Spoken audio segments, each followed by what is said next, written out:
dumiretso pa rin ang SUV na ito sa Covelancia Road sa Kawit, Cavite. Disgrasya. Ang babae namang ito, sa gitna pa talaga ng kalsada naglakad kahit may sidewalk naman. Napaiwas tuloy ang tricycle na kasalubong niya.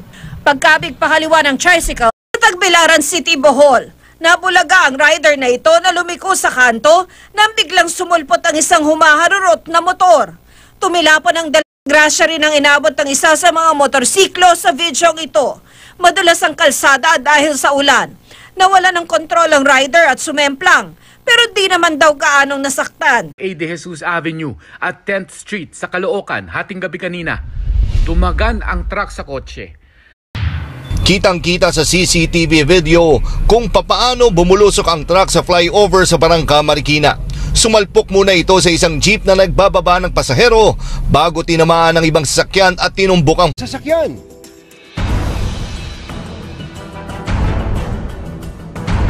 Wala pang 3 minuto, ang puting van nagliyab.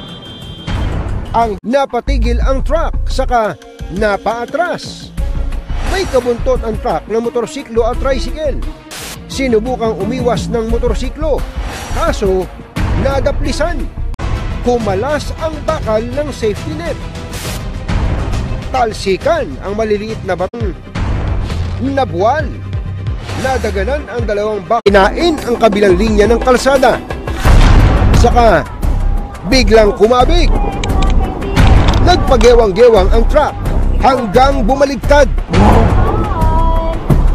Sa paparating na truck, dire-diretso sa bangketa ang laking patawid.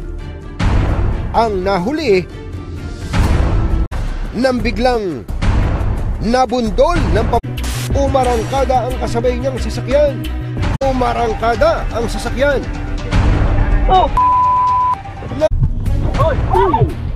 May motorsiklong sumulpot. Mambiting traffic enforcer. Sa investigasyon ng Manila Police District, sinita ng traffic enforcer biglang umabante.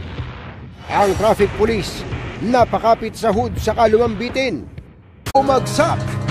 Dumulas. Ang kasalubong na tricycle nang biglang nabundol ng paparating na sasakyan. Awid nila, nasa pool sila na umo-overtake na kotse. Sumalpok sa estribo. Kaso ang rider dumire-diretso sa bangketa. Seksyon. Kaso may sumulpot na itim na kotse. Pinilit pa ng rider na bus ang jeep. Sa lakas ng pagkakabangga, ang jeep